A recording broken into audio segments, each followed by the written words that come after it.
Good morning, students. In the last class, we were discussing inserting an element into the queue called NQ. Queue called NQ. That means a queue has two open ends, one for insertion and one for remove or delete. Deletion is always done at front end. Insertion is always done at rear end. Suppose if the elements are there, if you want to insert a new element called 30, your rear will be pointing here. First increment the rear pointer, then insert the element into the position.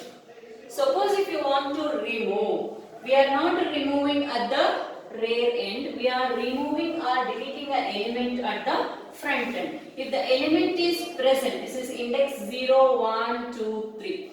Suppose if the element present, then this is your front end. Pointer is present in the 0th position. If I want to remove the element 10 from the front end. So, and please remember, I cannot remove the element however I need, and in between I cannot delete. The concept is being implemented. Element has to be deleted in the front end only. Wherever the front pointer was there, that element only it is possible to remove. Now the front pointer is pointing to the Q of 0. First we need to remove the element of Q of 0. So I cannot remove directly 20 by keeping the 10. Did you understand the concept here? Now the front was pointing into the Q of 0. First remove the element which is present in the Q of front. Q of front. Then increment the front pointer by 1. Once the element was removed, then front pointer should not point to the 0. It has to point to the next element. Now the front is here. Did you got why we need to increment the front pointer? Then if you want to go for the DQ operation, first we need to check whether the queue is empty. Whether the queue is empty. First condition, we need to check for empty queue. Empty queue. Why we need to check for the empty queue? If the queue is empty, is it possible to perform delete operation? No, because there is no element present in the queue. There is no element present in the queue. If you want to remove or delete any element of the queue, then the queue should contain some elements. First we are going to check the empty queue. When it is the empty queue, if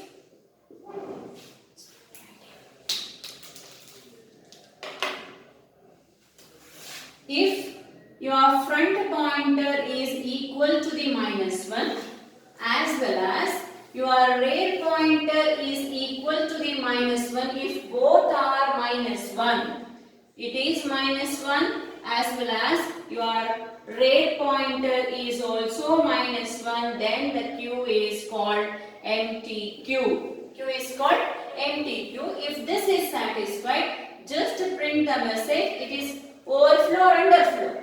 It is a underflow. It is a underflow. This is your first condition to check.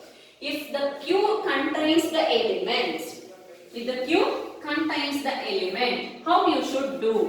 Now queue is not empty. Queue contains some element. Front is here and rear was here. Rear was here. Then first we need to remove the element. We need to remove the element. How to remove? Element equal to Q of the front. The element which is present in the front first should remove. Then remove it. Then remove it. Did you got it? And you need to check once again the condition whether it reaches to the rear end. If the front reaches to the rear end, if both are equal. If both are equal, that means if the front is here and rear was here, then if you remove the element, then there is no element here. There is no element here. Both are set to element 2. That is our position 2. That time what you should do? Assign front equal to -1 and rear equal to -1. What do you mean this? Making a empty cube. We are making a empty cube. When we are making a empty cube, when both are -1. When both are -1, then the cube is empty. Q is empty. Otherwise, we cannot perform any operation. Otherwise, suppose if the elements are there, just we remove the element 10, 20. Still the elements are there. We need to remove. Then if you want to remove, then increment the front pointer equal to front plus 1. Once the elimination of the element has done from the front end, so once the elimination, then increment the front pointer by 1, then now the front pointer is pointing to the location 1, the element 20. Element 20.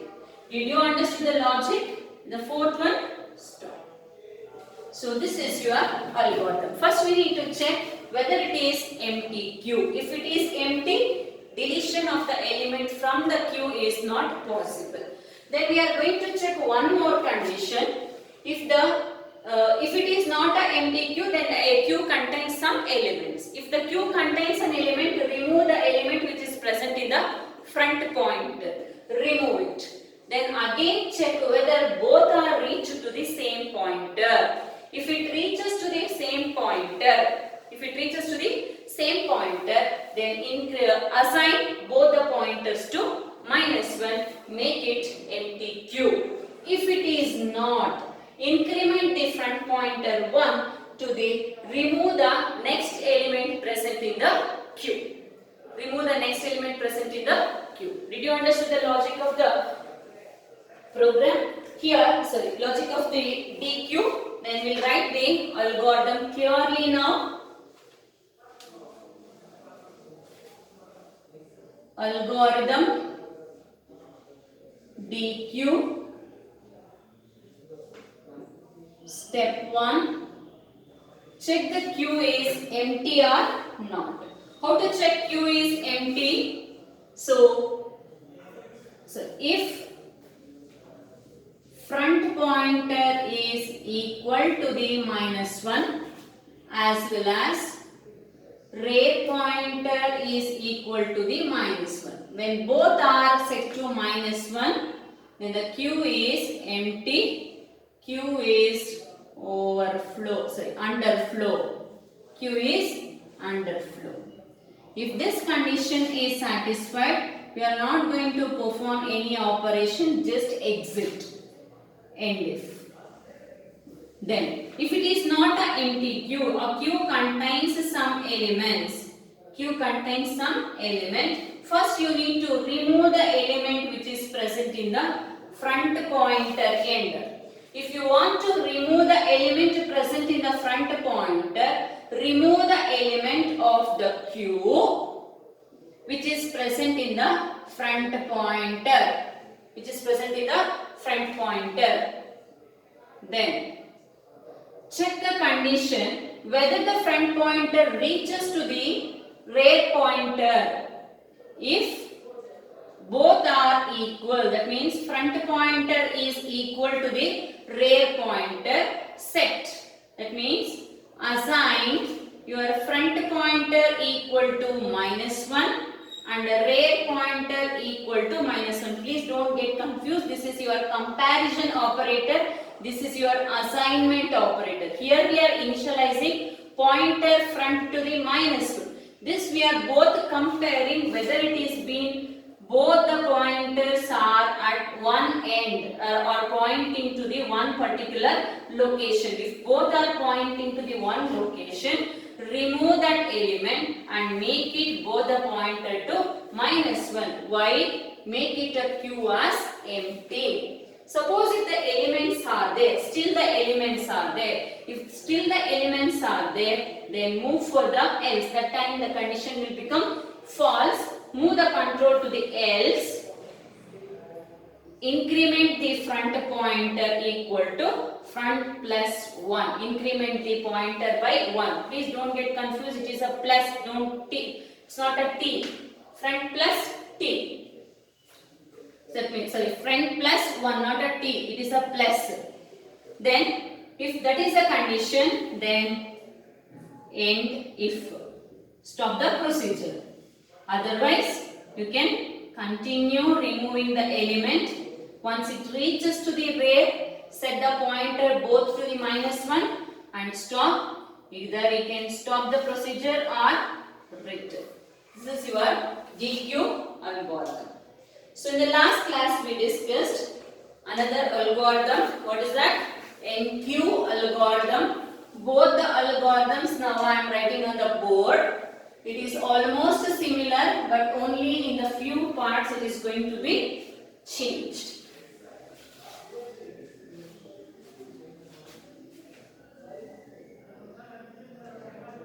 Algorithm NQ, and please remember you will get each one is a 5 marks, not both.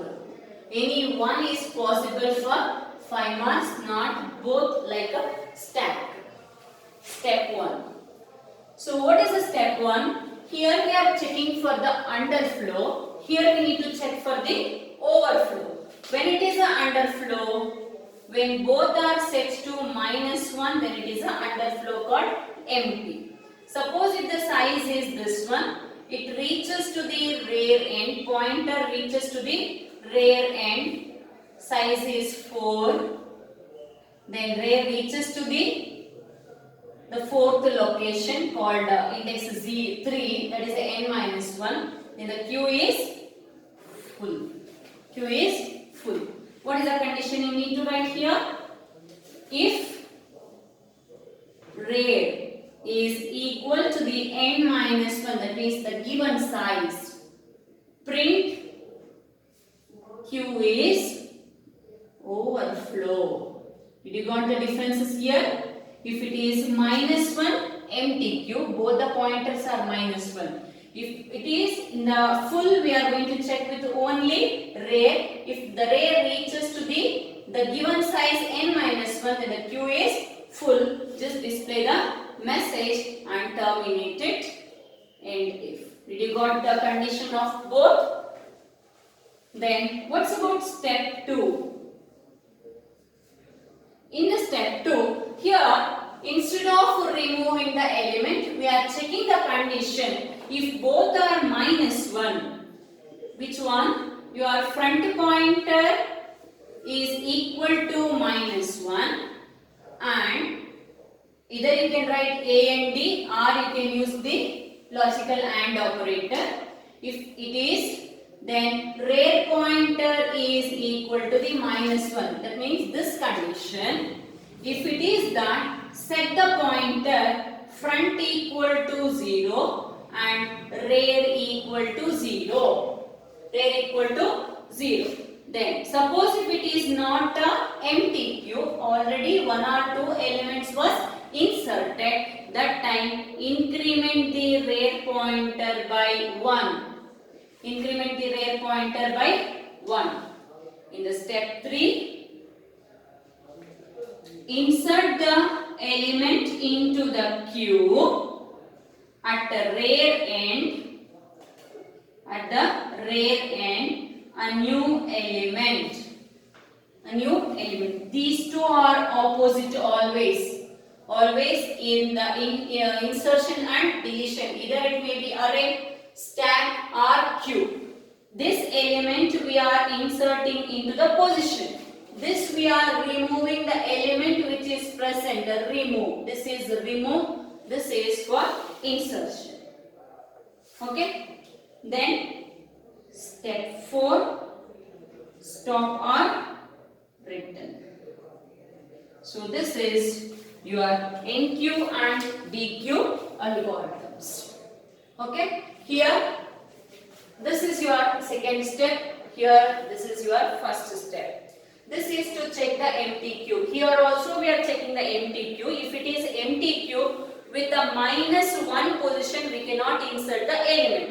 we need to insert the element into the empty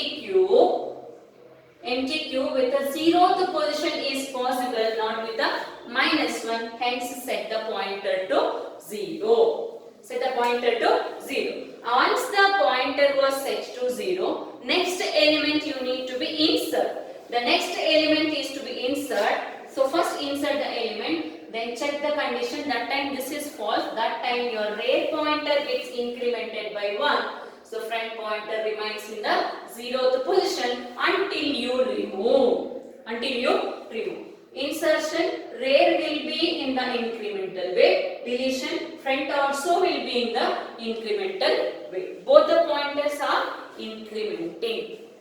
Did you understood? And please remember, this is very easy to write if you understood the logic. How? In the DQ, Q should not be empty. Your Q should not be empty. Your Q should not be empty. In the DQ, Q should not be full. If the Q was full, insertion is not possible. In the DQ, if the Q is empty, deletion is not possible. That is your first condition. In insertion, first you need to check if it is empty, set the pointer to 0. Otherwise, increment the rear by 1, insert the element. If it is a DQ, first remove the element, then check whether both are equal, which front and rear. If it is equal, set the pointer to -1, make it empty. If the elements are there, then increment the pointer to the next position to remove. Control will come here, it will remove. Okay? So, I'll explain you. I'll trace this one once again now. N is 4, 10, 20, 30, 40. Q is already full. Your rear is here. Your front is here. What is the front? Front is 0. Front is 0. 0. Rear is 3. Front is 0 equal to -1. Condition is false.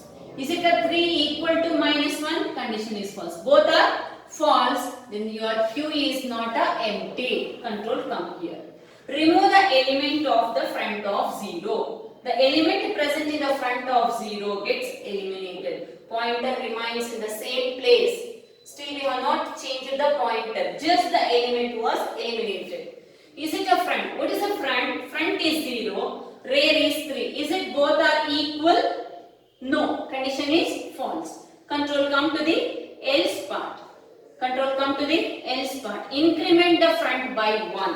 Increment the front 0 plus 1. Now the front was here. Until that pointer will never move. Please remember the concept. Then control once again comes here. What is our front now? Is a 1. Is it a 1 equal to the -1? No. Condition is false. What is the rear? Rear is 3. Is it a 3 equal to the -1? Condition is false. Both are false. Control come here. Element has to be removed. Where? The Q of front. Where is the front now? 1. Q of 1. What is that? Element 20 eliminated. Element 20 eliminated. Are you understanding the concept? Then here 1. Is it a 1 equal to the 3? Condition is false. Control comes to the else part. Increment the front pointer by 1. Earlier it was 1. 1 plus 1, 2. Are you understanding the concept? There is no change in the rear. Only the change of the front pointer in the deletion algorithm. There is no concept we are using anywhere where just for initializing, just to check the condition. There is no operation related to rear in the DQ. Then again the loop repeats. Where is the front now? 2. Is it a 2 equal to the -1 and 3 equal to the -1? No. Condition is false. Then the Q is not empty. And remove the element present in the front. Where is the front? 2. Remove the Q of 2. What is the Q of 2? 30. 30 will be eliminated. Then, is it a 2 equal to the 3, condition is false. Then control comes here. Increment the front pointer by 1. Then the front pointer, earlier it was 2. Now we are set here. This is the front pointer. Then again the loop repeats. Is it a 3 minus 1? 3 minus 1? No. Condition is false. Control comes here. Remove the element present in the front. What is the element in the front? Q of 3. 40 is eliminated. There is no change still. Pointers remains in the 3 only. Just the element eliminated. What is the front now? It was 3. Is it a 3 equal to 3? Yes. Now the condition is true. Until that we incremented the front pointer. Now we are assigning both the pointers to -1. Both the pointers to -1. What you understood here? Now it is a empty queue. Now it is a empty queue. Then again it repeats. So what is the front now? -1. What is the rear now? -1. Is it both are equal? Yes. Now it is true. Q is underflow. Now which operation is not possible? DQ operation is not possible. Did you understand the logic? Similarly, I have explained the NQ also. Okay? Did you understand the students? So this finishes your both the algorithms NQ and DQ. Once again, please watch the algorithm. Here it should not be empty. Here it should not be full. To perform NQ in any operation, insertion, your data structure should not be full. It may be any data structure. Either it may be array data structure or stack data structure or queue data structure. Your data structure should not be full. If the data structure is full, insertion is not possible. If the data structure is empty, deletion, that means DQ is deletion of the element or a removal of the element is not possible. These two we need to check in the data structures. Okay. So we come to the end of the queue. So only few points are there. That is our applications. We'll continue. Yes, we'll continue. These are the applications of your queue. Just writing 5 points, you'll get 5 marks. So 2019 annual paper question. This is your question. Just writing this much points, you'll get the marks here. So here, according to this points, you may get only, according to my knowledge, you can understand only 1 point. That is called printer server routine. So this is called how your printer will work. If you give n number of pages to print, how it is going to be print? According to your serial number 1, 2, 3, 4, 5, 6. So according to the queue, in the printer, which page is waiting first, that it is going to be print first.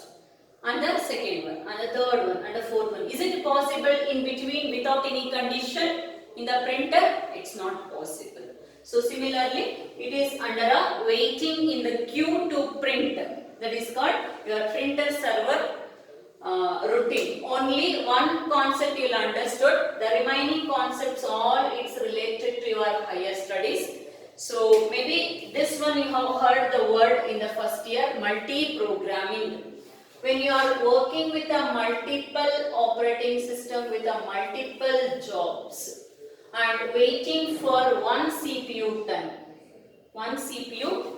If the job 1 executing in the CPU, job 2 has to wait until the job 1 completes. And if you are in the queue next, if the job 1 is waiting, and if the job 2, then job 3. If the job 1 is get the service of the job CPU, until the completion of the job 1, job 2 cannot enter into the CPU. This is your queue structure. Okay. Then similarly, that algorithm was implemented. That algorithm name is called round robin. So what is this? It is called time sharing operating system. Maybe this word also you heard in the first year. Time sharing. Your CPU, instead of waiting for a long period of time in the queue, okay, there is a one more algorithm. Your CPU is going to give 10 minutes, that means 10 minutes of time for execution. It requires 15 minutes. Job 1 requires 15 minutes to execution, and job 2 requires exactly 10 minutes, and job 3 requires 20 minutes to execute. Job 1 comes for the queue. Job 1 enters into the CPU and it finishes the execution only 10 minutes. Remaining 15 minutes, 5 minutes it is going to be wait for the queue. That means job 1, once the 10 minutes was completed, again it will come back and join into the queue. Then job 1 completed. Job 2 enters. Job 2 time is exactly 10 minutes. It finishes the job and it removes from the queue. It completely completed and it's come out from the queue. Then J3, that is a job 3 is for 20 minutes. So 20 minutes, 10 minutes will be executed and the remaining 10 minutes it will be waiting in the queue. Okay, once it was completed, now J1 LB enters, that is the job 1 will be enters into the CPU, but the CPU time is 10 minutes, but it requires only 5 minutes. In the first time it was completed already 10 minutes of the time. Then CPU, it doesn't matter, it need to be used the complete time.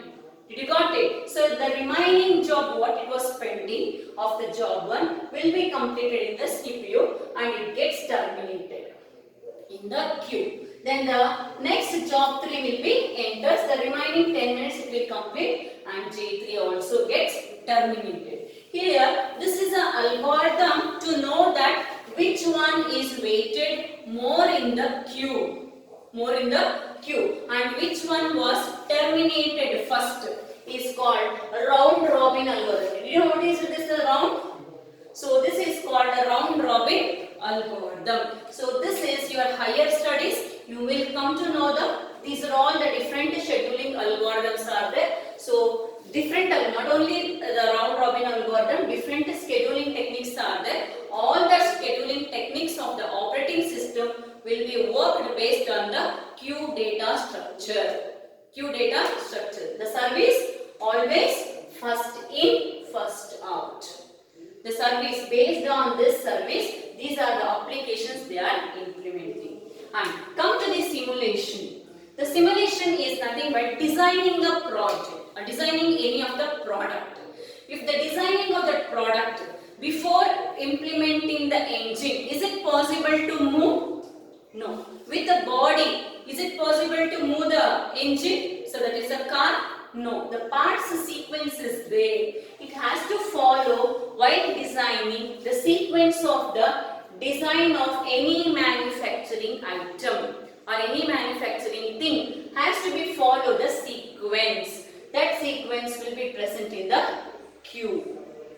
That is called simulation and modeling. That means image simulation in the system is developed with the concept of first in, first out. Then various features of operating system, that is one.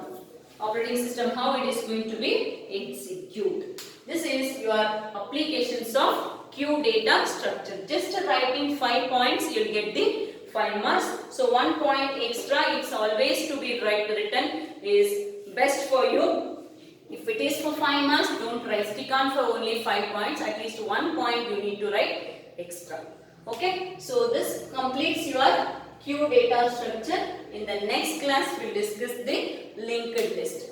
In the linked list, so only definition part and the creation part we are going to explain you, because till now the syllabus was not yet decided. So just the definition and how to create the linked list we will discuss.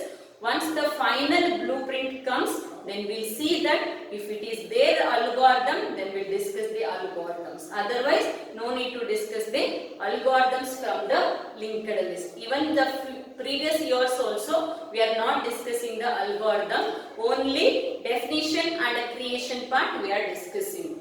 Okay. Then after that, we move for the non-linear data structure. There also only definitions. Trees and graphs. Different points of the trees and the points of the graphs we are going to discuss. Okay, so in by the 1 or 2 classes your data structures will finish and we left out with only one chapter, DBMS. Thank you students.